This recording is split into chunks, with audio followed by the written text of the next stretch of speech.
Faut-il cumuler deux tafs et travailler 16 heures par jour pour réussir dans le business, les amis? C'est la question à laquelle on va répondre aujourd'hui. On a reçu un commentaire de Pierre. C'est un commentaire qui est arrivé sous l'une de mes anciennes vidéos où j'expliquais que pour moi, il ne faut pas quitter son taf quand on lance un business parce que ça vous met dans une situation difficile et qu'il vaut mieux construire son business tout en gardant son taf. Ça vous fait un revenu secure, ça vous permet de prendre votre temps, ça vous permet si vous avez besoin de payer des contracteurs, des freelancers, de la publicité. J'expliquais dans la vidéo en question que ça donnait toute une série d'avantages.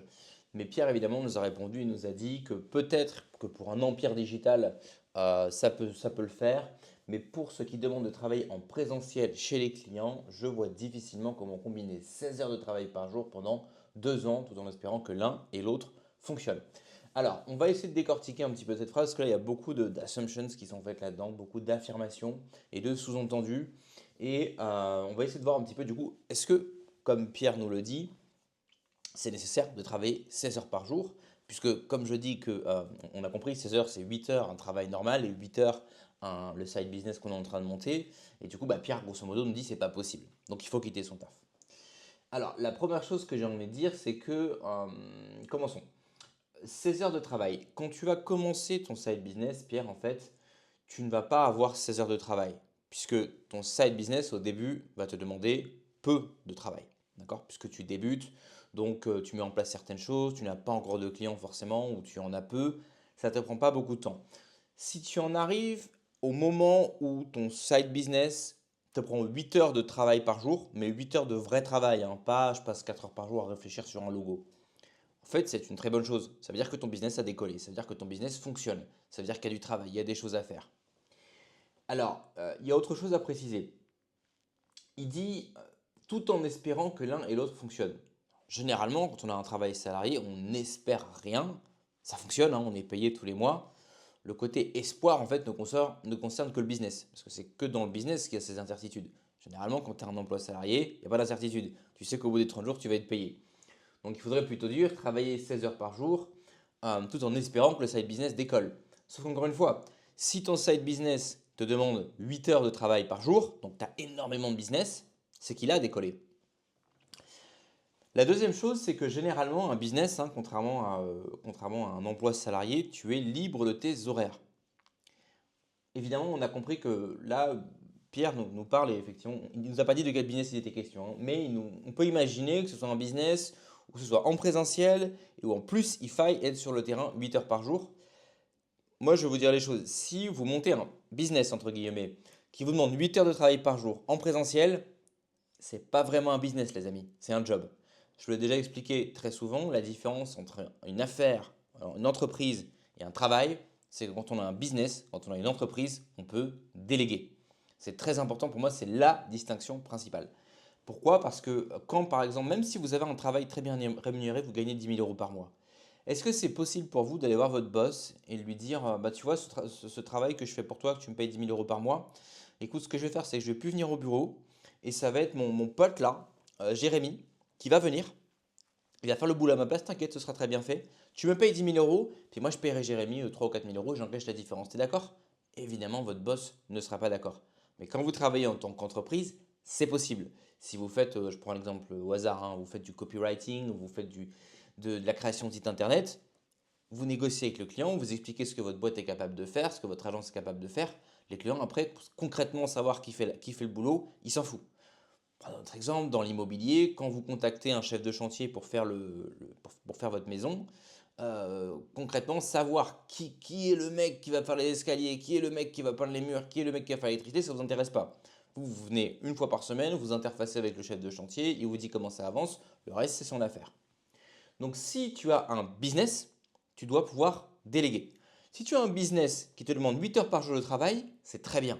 Ça veut dire que tu as des clients, ça veut dire qu'il y a une demande. Rappelez-vous que la plupart des gens, quand ils se lancent en affaires, la raison numéro une pour laquelle ils échouent, à mon avis, c'est juste qu'il n'y a pas de marché. D'accord? Ils ne trouvent pas de clients. C'est pour ça que quand on vous baratine toute la journée en vous disant oui, mais il y a ceci, il y a cela, la techno, le machin, comment faire? Souvent, le problème, c'est pas le produit. C'est pas, tiens, il y a une techno de fou qui va me permettre de faire un produit rapidement. C'est pas le produit, c'est le client. Vous pouvez avoir un excellent produit. Si vous n'avez pas moyen d'aller trouver des clients et de les convaincre d'acheter votre produit, Ça ne sert à rien.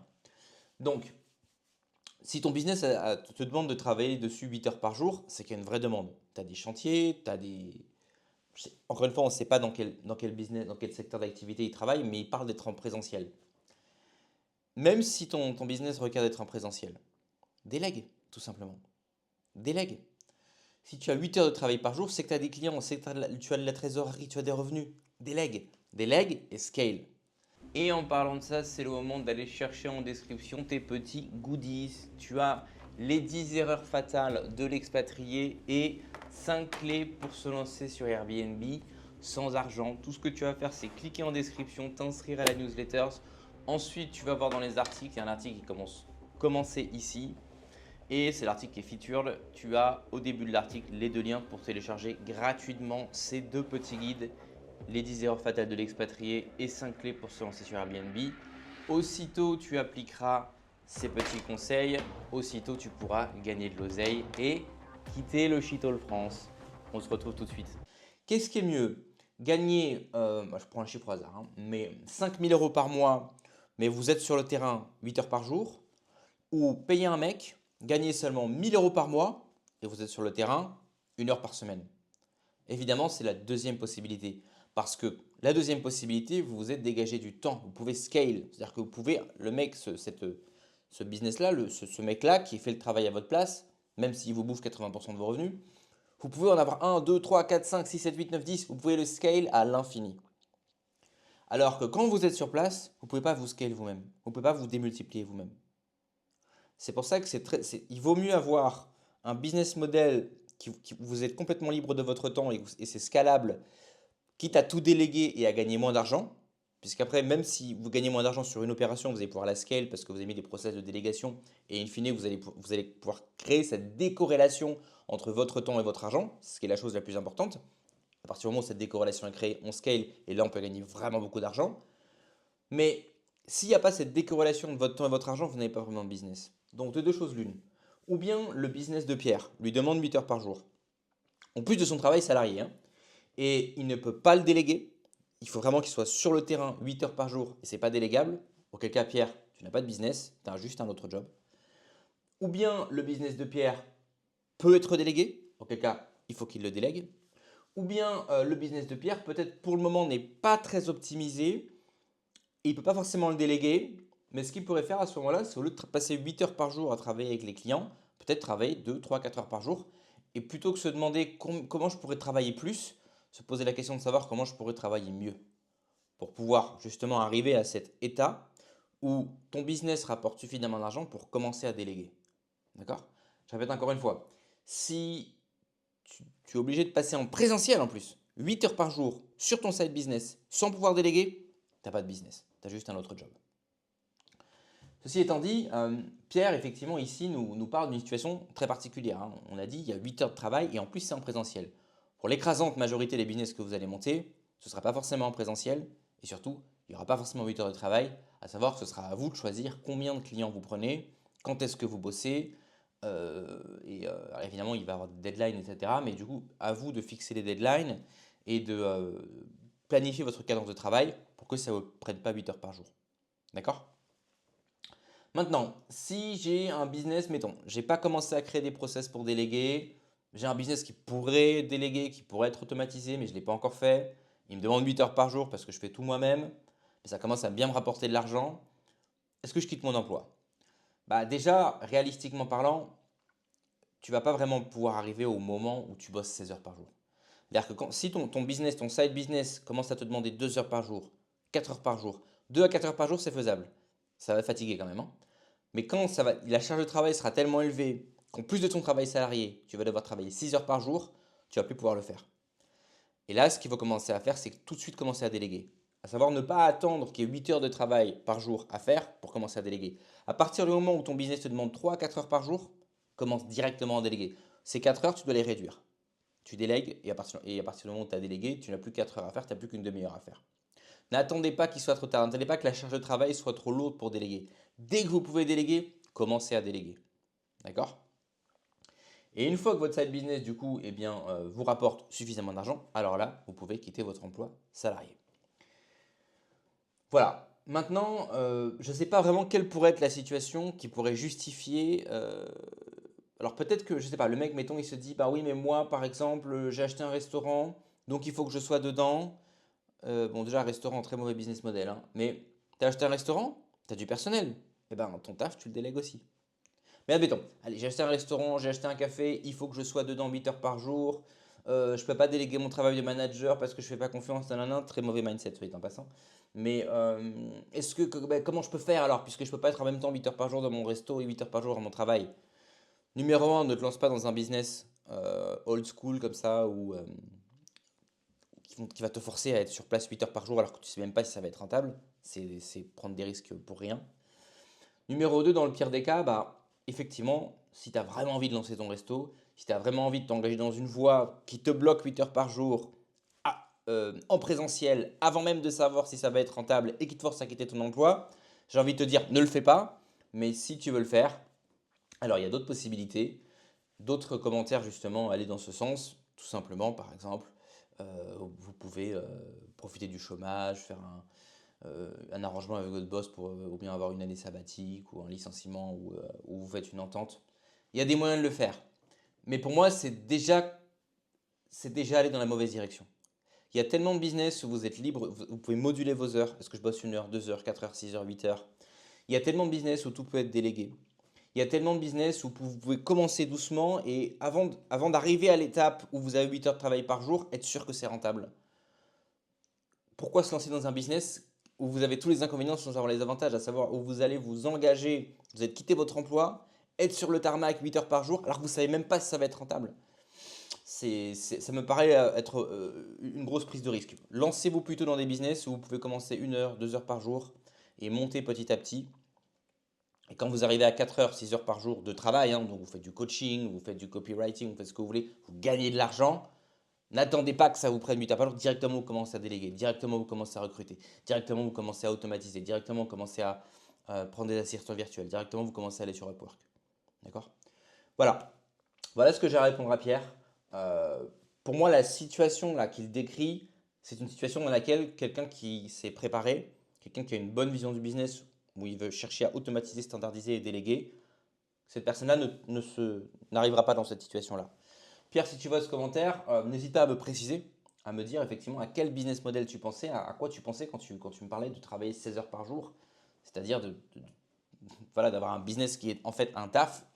Peut-être qu'il y a quelque chose qui m'a échappé, mais honnêtement, j'en doute. Euh, L'avantage d'un business, encore une fois, c'est que vous modulez vos heures, vous modulez votre charge de travail et vous pouvez déléguer. Donc virtuellement, vous ne vous retrouverez jamais dans cette situation. Dites-moi en commentaire si vous avez essayé de faire l'entrepreneuriat et vous avez dû cumuler 8 heures de travail à votre emploi salarié et 8 heures de travail dans votre boîte. Je serais curieux d'analyser la situation et peut-être de vous provider quelques petites solutions parce que c'est pas la chose à faire. C'est pas la chose à faire. La chose à faire, c'est vous gardez votre taf et vous montez un truc à côté qui va vous prendre 1 heure, 2 heures, 3 heures, 4 heures maximum par jour et un peu plus le week-end. Quand ce que vous avez à côté commence à scale, d'accord, vous commence à prendre de l'ampleur, qu'est-ce que vous faites? Vous quittez pas votre taf. Vous déléguez. Je répète, c'est le réflexe. J'ai un taf qui me paye 5 000 euros par mois et j'ai un business qui me paye 5 000 euros par mois. Mais les deux me prennent 8 heures. Qu'est-ce que je fais? Eh bien, je délègue le business. Je délègue le business. Délègue le business, bien sûr, ça va bouffer tes marges, mais c'est pas grave. Parce que la différence entre le taf et le business, c'est quoi? C'est qu'on peut scale. Par exemple, je prends l'exemple de mon business c'est Airbnb. Je rappelle, on n'a pas besoin d'être propriétaire pour aller sur Airbnb. Il suffit de louer des appartements et de les mettre sur Airbnb. J'explique comment le faire en description gratuitement. Il y a une vidéo de présentation. Cliquez dessus pour regarder comment ça marche. Mais admettons, je me lance dans Airbnb, ça rapporte, mais je suis trop débile. J'ai pas envie de recruter une femme de ménage parce que moi j'ai tout envie de faire moi-même. Bon, déjà, c'est compliqué puisque si vous voulez avoir comme moi, vous voulez avoir 90% de l'occupation, vous allez systématiquement avoir des jours où il y a un mec qui part le matin et un mec qui arrive l'après-midi, ce qui veut dire que il faut s'occuper de l'appartement entre 11 heures et 15 heures. Donc, impossible de le faire avec un emploi salarié en présentiel. Mais admettons que, je sais pas moi, vous avez un travail de nuit, par exemple. De garde. Votre travail salarié, c'est la nuit, et donc ça vous permet de vous occuper de votre Airbnb la journée. Bon, bah, vous avez un Airbnb, il y a, on va dire, des changements de drap à faire tous les 2 ou 3 jours, tous les 4 jours. Bon, ça va, ça passe. Vous en prenez un deuxième, vous en prenez un troisième, vous en prenez un quatrième, vous en prenez un cinquième. Et à un moment donné, ce qui se passe, c'est que votre business d'Airbnb vous demande tous les jours de nettoyer 2 à 3 appartements. Alors ça rapporte beaucoup d'argent, mais il faut tous les jours nettoyer 2 à 3 appartements. Et du coup, vous passez plus ou moins autant de temps dans vos Airbnb que dans un emploi salarié. Une personne qui n'a rien compris au business, qu'elle va faire, elle va dire bah, je vais quitter mon job. Bah non, tu quittes pas ton job. Tu délègues. Tu fais venir des femmes de ménage. Bah oui, mais je vais gagner moins d'argent. Bah ouais, tu vas gagner moins d'argent, mais maintenant, qu'est-ce que tu as fait? Tu as atteint le Saint Graal. C'est quoi le Saint Graal? C'est la décorrélation entre le temps et l'argent. C'est le petit switch qu'il faut atteindre. Une fois que le business est rodé, automatisé, oui, tu vas moins gagner d'argent. Mais maintenant, ça roule sans toi. C'est ça le plus important. Donc, qu'est-ce qu'on fait? Eh bien, on reprend 5 Airbnb, on reprend 10 Airbnb. Maintenant, tu n'en as plus rien à foutre, c'est délégué. Tu vois ce que je veux dire? Et quand ça commence à vraiment gagner de l'argent, enfin, au moins autant. Et moi, je recommande de gagner avec votre business 2 fois ce que vous gagnez avec votre emploi. Parce que je rappelle, dans l'entrepreneuriat, il n'y a pas de sécurité. Après, je sais, les gens, votre taf vous gave tellement, vous allez vous barrer. Mais ce que je veux dire, c'est que quand vous allez avoir votre Airbnb là, qui est délégué, ou n'importe quel business où c'est délégué, mais ça gagne que 1000 euros par mois. Bah oui, parce que vous gagnez 5000 euros, mais vous avez tout délégué, maintenant vous gagnez que 1000 euros. Mais maintenant vous scalez. D'accord? Donc au lieu de faire, je sais pas moi, 10 clients dans le mois pour votre agence de marketing, bah, vous en faites 20. Au lieu d'avoir 5 Airbnb, vous en avez 15. Et quand votre business vous rapporte autant, voire plus que votre emploi salarié et qu'il est entièrement délégué, à savoir que vous avez 1 heure par semaine à passer dessus, là et uniquement là, on quitte son emploi salarié. Ou environ dans ces eaux-là. Après, c'est à vous de voir quand est-ce que vous voulez quitter votre taf. Généralement, quand vous avez un business qui commence à bien marcher et qui commence à rapporter même un petit peu moins, très souvent les gens, même quand ça rapporte un petit peu moins que leur taf salarié, ils sont tellement dans un engouement qu'ils se disent je m'en fous, même si mon business me rapporte que 70% de mon taf salarié et que j'ai aucune protection sociale, je m'en fous, je me casse, mon patron me saoule. Pourquoi pas? Mais attention quand même. Et la pire chose à faire, encore une fois, c'est précisément se retrouver dans une situation comme ça. C'est quitter son taf pour s'engager dans un soi-disant business qui n'est pas un business puisqu'il faut être sur place tout le temps, qui va vous prendre 8 heures par jour et dont vous n'êtes même pas sûr qu'il va vous rapporter de l'argent. Alors j'entends bien, quand on démarre un business, au début, il va y avoir des choses à faire. Tout n'est pas entièrement délégué dès la première seconde. Donc, vous allez y avoir des trucs à faire les premiers 6 mois, la première année. Mais généralement, quand ça commence, vous n'avez pas 8 heures de travail par jour à faire. Et vous allez me dire, oui, mais 6 mois, au bout de 3 mois, j'ai tellement de clients que ça décolle, j'ai tout 8 heures de travail à faire. Eh bien, tu délègues directement, tout simplement. OK? Donc,